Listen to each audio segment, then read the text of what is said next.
ಈಗ Davanagere ticket fight ಜಟಾಪಟಿ ಒಂದ್ ಕಡೆ ನಡೀತಾ ಇದೆ. ಇದಕ್ಕೆ ಸಂಬಂಧಪಟ್ಟಂತೆ ಮುನಿಸಿದಂತಹ ಸುದ್ದಿಗೆ ಈಗ ಬ್ರೇಕ್ ಬೀಳ್ತಾ ಇದೆ.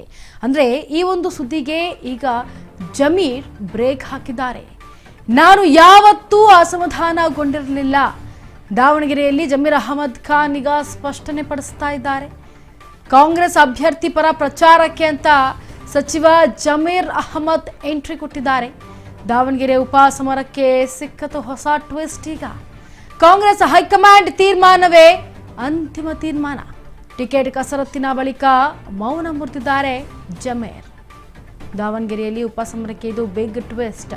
ಕಾಂಗ್ರೆಸ್ ಹೈಕಮಾಂಡ್ ತೀರ್ಮಾನವೇ ಅಂತಿಮ ತೀರ್ಮಾನ ಅಂತ ಹೇಳ್ತಿದ್ದಾರೆ. ಜೊತೆಗೆ ಟಿಕೆಟ್ ಕಸರತ್ತಿನ ಬಳಿಕ ಮೌನವನ್ನ ಮುರಿದಿದ್ದಾರೆ ಜಮೀರ್ ಅಹಮದ್.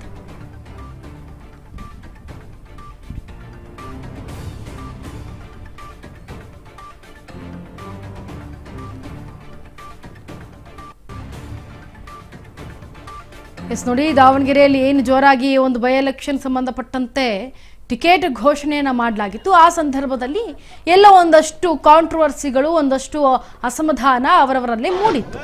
ಈಗ ಟಿಕೆಟ್ ಕೂಡ ಘೋಷಣೆ ಆಗಿದೆ. ಎಲ್ಲರೂ ಕೂಡ ಪ್ರಚಾರವನ್ನ ಮಾಡ್ತಿದ್ದಾರೆ. ಇನ್ನೇನು ಏಪ್ರಿಲ್ 9ಕ್ಕೆ ಈಗ ಮತಯಾಚನೆ ಕೂಡ ಮಾಡ್ತಾರೆ. ಆದರೆ ಮೇ 4ಕ್ಕೆ ಫಲಿತಾಂಶ ಬರುತ್ತೆ. ಈಗ ದಾವಣಗೆರೆ ಟಿಕೆಟ್ ಫೈಟ್ ಸಂಬಂಧಪಟ್ಟಂತೆ ಮುನಿಸಿನ ಸುದ್ದಿಗೆ ಈಗ ಬ್ರೇಕ್ ಅನ್ನ ಹಾಕಿದ್ದಾರೆ ಸಚಿವ ಜಮೀರ್ ಅಹಮದ್. ಅಂದರೆ ನಾನು ಯಾವತ್ತೂ ಅಸಮಾಧಾನಗೊಂಡಿರಲಿಲ್ಲ, ಆದರೆ ದಾವಣಗೆರೆಯಲ್ಲಿ ಜಮೀರ್ ಅಹಮದ್ ಖಾನ್ ಈಗ ಸ್ಪಷ್ಟನೆ ಕೊಡ್ತಾ ಇರೋದು, ಕೈ ಅಭ್ಯರ್ಥಿ ಪರ ಅಂದರೆ ಕಾಂಗ್ರೆಸ್ ಅಭ್ಯರ್ಥಿ ಪರ ಪ್ರಚಾರಕ್ಕೆ ನಾನು ಎಂಟ್ರಿ ಕೊಟ್ಟಿರೋದು. ನಾನು ಯಾವತ್ತೂ ಕೂಡ ಈ ರೀತಿಯಾಗಿ ಅಸಮಾಧಾನಗೊಂಡೇ ಇರಲಿಲ್ಲ, ಆದರೆ ಈಗ ನಾನು ಕಾಂಗ್ರೆಸ್ ಅಭ್ಯರ್ಥಿ ಪರ ಪ್ರಚಾರಕ್ಕೆ ಬಂದಿದ್ದೀನಿ. ದಾವಣಗೆರೆ ಉಪಸಮರಕ್ಕೆ ಈಗ ಸಿಕ್ತು ಹೊಸ ಟ್ವಿಸ್ಟ್ ಅಂತಲೇ ಹೇಳ್ಬೋದು. ಯಾಕಂದರೆ ಜಮೀರ್ ಅಹಮದ್ ಅವರು ಈಗ ಅಷ್ಟೆಲ್ಲ ಮೌನವನ್ನು ಮುರಿದಿದ್ರು. ಈಗ ಏಕಾಏಕಿ ದಾವಣಗೆರೆಯತ್ತ ಮುಖ ಮಾಡಿ ಪ್ರಚಾರಕ್ಕೆ ಬಂದಿದ್ದಾರೆ ಅಂದರೆ ಗಮನಿಸಿ. ಕಾಂಗ್ರೆಸ್ ಪರವಾಗಿ ಈಗ ಸಮರ್ಥಕ್ಕೆ ಪರವಾಗಿ ಈಗ ಈ ಅಭ್ಯರ್ಥಿ ಪರವಾಗಿ ಘೋಷಣೆ ಮಾಡೋದಕ್ಕೆ ಮುಂದಾಗಿದ್ದಾರೆ ಜಮೀರ್ ಅಹಮದ್. ಇನ್ನು ಕಾಂಗ್ರೆಸ್ ಹೈಕಮಾಂಡ್ ತೀರ್ಮಾನವೇ ಅಂತಿಮ ತೀರ್ಮಾನ ಅಂತ ಹೇಳ್ತಾ ಇದ್ದಾರೆ. ಜೊತೆಗೆ ಟಿಕೆಟ್ ಕಸರತ್ತಿನ ಬಳಿಕ ಈಗ ಮೌನವನ್ನು ಮುರಿದಿದ್ದಾರೆ ಜಮೀರ್ ಅಹಮದ್.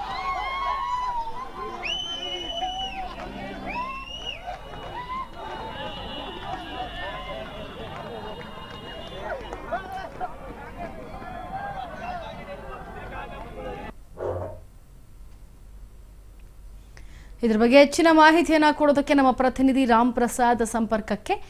ರಾಮ್ ಪ್ರಸಾದ್, ಈಗ ಟಿಕೆಟ್ ಕಸರತ್ತಿನ ಬಳಿಕ ಮೌನವನ್ನು ಮುರಿದಿದ್ದಾರೆ ಜಮೀರ್ ಅಹಮದ್. ಹಾಗೆ ಈಗ ದಾವಣಗೆರೆಯಲ್ಲಿ ಪ್ರಚಾರಕ್ಕೆ ಅಂತ ಬಂದಿದ್ದಾರೆ. ಯಾವ ರೀತಿಯಾಗಿ ನಡೀತಾ ಇದೆ ಈ ಒಂದು ಪ್ರಚಾರ?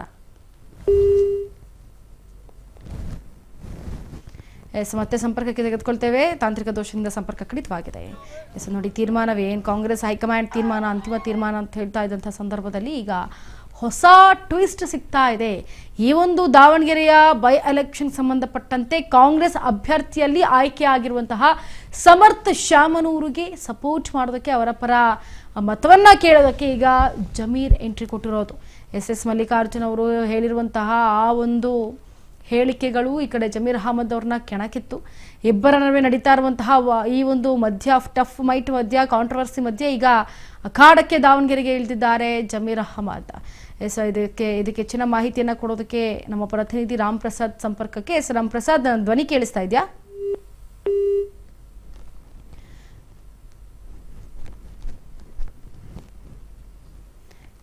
ಮೌನ ಮುರಿದಂತಹ ಜಮೀರ್ ಅಹಮದ್ ಈಗ ಯಾವ ರೀತಿಯಾಗಿ ಈ ಒಂದು ಉಪಸಮರಕ್ಕೆ ಸಜ್ಜಾಗಿದ್ದಾರೆ, ಯಾವ ರೀತಿ ಸಕಲ ಸಿದ್ಧತೆಯನ್ನ ಮಾಡ್ಕೊಳ್ತಾ ಇದ್ದಾರೆ ಜಮೀರ್ ಅಹಮದ್, ಎಲ್ಲವನ್ನೂ ಕೂಡ ಗಮನಿಸಬೇಕಾಗತ್ತೆ.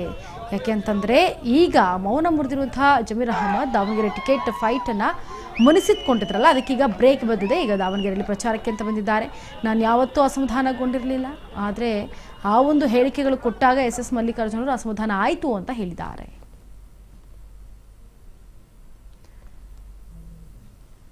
ರಾಮ್ ಪ್ರಸಾದ್ ಅವರೇ, ನನ್ನ ಧ್ವನಿ ಕೇಳಿಸ್ತಾ ಇದೆಯಾ? ರಾಮ್ ಪ್ರಸಾದ್, ಈಗ ಮೌನವನ್ನ ಮುರಿದಿರೋದ್ ಏನು ಟಿಕೆಟ್ ಕಸರತ್ ನಡೀತಾ ಇತ್ತು, ಇದ್ರ ಬಳಿಕ ಈಗ ಜಮೀರ್ ಅಹಮದ್ ಮೌನ ಮುರಿದಿದ್ದಾರೆ. ಯಾಕೆ? ಜೊತೆಗೆ ಈಗ ಪ್ರಚಾರವನ್ನ ಮಾಡೋಕ್ ಬಂದಿದ್ದಾರೆ. ಹೇಗಿದೆ ಆ ವೈಬ್ಸ್? ಈ ತರ ಏನು ದಾವಣಗೆರೆಗೆ ಇವತ್ತು ಸಚಿವರಾದ ಜಮೀರ್ ಅಹಮದ್ ಅವರು ಭೇಟಿ ನೀಡಿದ್ರು. ಏನು ಇವತ್ತು ಸುದ್ದಿಗೋಷ್ಠಿ ನಡೆಸಿದಂತ ಜಮೀರ್ ಅಹಮದ್ ಅವರು, ನಮ್ಮಲ್ಲಿ ಯಾವುದೇ ರೀತಿಯ ವೈಮನಸ್ಸಿಲ್ಲ, ನಾನು ಮಲ್ಲಿಕಾರ್ಜುನ್ ಯಾವಾಗ್ಲೂ ಸ್ನೇಹಿತರೆ, ಅವನು ನನಗೆ ಹೋಗೋ ಬಾರೋ ಅಂತಾರೆ, ನಾನು ಆ ತರ ಅಂತೀನಿ. ಇದರಲ್ಲಿ ಇದು ಗೊಂದಲ ಸೃಷ್ಟಿ ಮಾಡೋದು ಬೇಡ ಅನ್ನೋ ಹೇಳಿಕೆಯನ್ನ ನೀಡೋದ್ರ ಮೂಲಕ ಏನು ಇಬ್ಬರ ನಡುವೆ ಇದ್ದಂತಹ ಏನು ಗೊಂದಲವನ್ನ ಶಮನ ಮಾಡಿರುವಂತದ್ದು. ಈಗ ಏನು ದಾವಣಗೆರೆ ದಕ್ಷಿಣ ವಿಧಾನಸಭಾ ಕ್ಷೇತ್ರದ ಉಪಚುನಾವಣೆ ಇದೆ. ಉಪಚುನಾವಣೆಯಲ್ಲಿ ಅಲ್ಪಸಂಖ್ಯಾತರ ಮತದಾರರು ಜಮೀರ್ ಅಹಮದ್ ವಿರುದ್ಧ ಸಚಿವ ಎಸ್ ಮಲ್ಲಿಕಾರ್ಜುನ್ ಅವರು ವ್ಯಂಗ್ಯವಾಗಿ ಮಾತನಾಡಿದ್ರು ಅಂತ ಹೇಳಿಕೆ ನೀಡಿ ಅಸಮಾಧಾನವನ್ನು ಹೊರ ಹಾಕಿದ್ರು. ಈ ಹಿನ್ನೆಲೆ ಏನು ಜಮೀರ್ ಅಹಮದ್ ಅವರು ಸ್ವತಃ ಏನು ದಾವಣಗೆರೆ ಬಂದು ಈ ರೀತಿ ಯಾವುದೇ ರೀತಿಯ ಗೊಂದಲಗಳಿಲ್ಲ, ನಾವೆಲ್ಲರೂ ಚೆನ್ನಾಗೇ ಇರ್ತೀವಿ. ಸಮರ್ ಶಾಮ್ನೂರ್ ಅವರು 100ಕ್ಕೆ 100ರಷ್ಟು ಗೆಲುವು ಸಾಧಿಸಿದ್ದಾರೆ. ದಾವಣಗೆರೆ ದಕ್ಷಿಣ ವಿಧಾನಸಭಾ ಕ್ಷೇತ್ರ ಕಾಂಗ್ರೆಸ್ ಪಕ್ಷದ ಭದ್ರಕೋಟೆ ಹಾಗೆ ಇರುತ್ತೆ.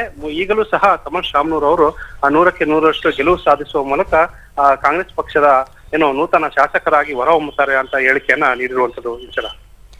S Ram Prasad, thank you so much ನಿಮ್ಮೆಲ್ಲ ಮಾಹಿತಿಗಾಗಿ.